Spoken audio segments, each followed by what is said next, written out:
Tulikuwa na watu walikuwa wanapokea basari, mchasa wa basari.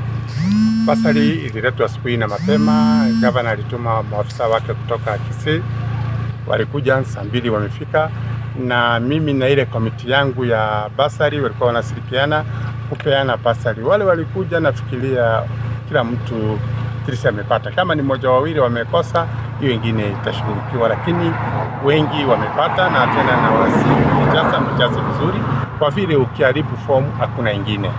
Kwa hivyo wacha tusirikiane, tuone vile watoto wanafundishwa.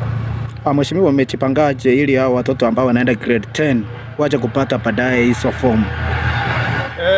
Kuna mwanzo, kuna mwisho. Tumeanzia form 3 na form 4. Kuna hao wameenda grade 10, kuna na wale wanataka kwenda polytechnic na mambo ya trading, nayo ni baadaye. Kila kitu iko na mpangilio wake, step by step. Hakuna kitu inakuwa yote mara moja. Kwa saa hii ndio hivyo, na kumbe naye tunashughulikia vingine. Gavana wetu Baraka tunashughulikia vingine, tunashirikiana. Hii ni kazi ya kushirikiana, na hakuna kazi yote nafanyika yote mara moja.